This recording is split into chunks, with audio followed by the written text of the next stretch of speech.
Without fail, the second I opened my eyes, all I thought about was the danger surrounding my club.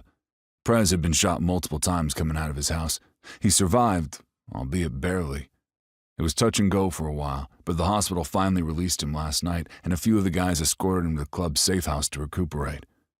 Because of his vulnerability, he insisted his wife stay with her sister in Rhode Island until he was back on his feet. She agreed only when he assured her he'd have extra protection while he recuperated, the men taking shifts at the safe house to help watch over him. We all knew who was behind the attempted hit, and there was no doubt in any of our minds.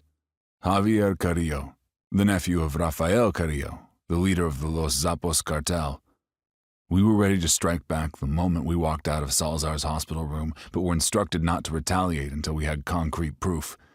But sitting around and waiting wore heavy on me and my brothers. We were becoming irritable and jumpy. Merrick, the president of our California charter, and some of his men were here in Laredo, had been since the shooting, which was 5 days ago. During our last meeting in Chambers, we were informed Merrick was in contact with Rafael and that they were working out the details of a face-to-face meeting. Apparently, he had some sort of history with the guy.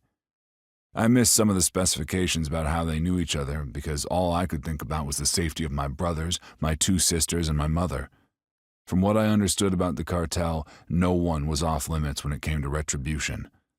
Our club went into lockdown the day after Salazar was shot, but that ended yesterday with the stipulation we were to be extra diligent whenever we left the confines of our clubhouse, as well as our homes. We were given new phones, all equipped with tracking devices, compliments from Ford and Owen Massey. They were Hawk and Tripp's cousins, ex-military who ran their own security firm. They'd helped our California brothers end the war with the Savage Reapers.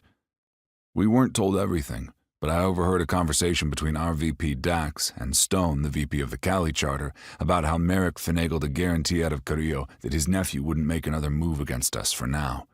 I didn't trust anyone outside our circle, but there wasn't much I could do about my suspicions that we still weren't safe. All thoughts of my club drifted away as the gorgeous woman lying next to me stretched her arms above her head, making the cutest sound. She was the best kind of distraction. Kyla's eyes found mine. "Good morning." She flashed me a smile before rolling onto her side to face me, the slight indentation by her cheekbone deepening.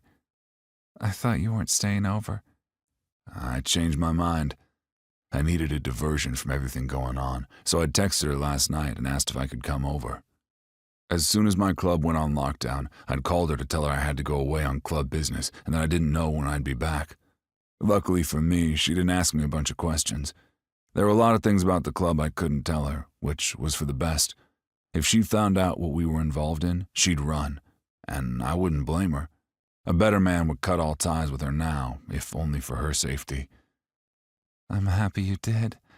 Kyla moved on top of me and pressed her lips to mine. "You ready for round 2? I asked, my dick surging to life. "Don't you mean round 3? She rolled back onto her side of the bed. "Either way, it'll have to wait. I'm going to be late for work if I don't hop in the shower."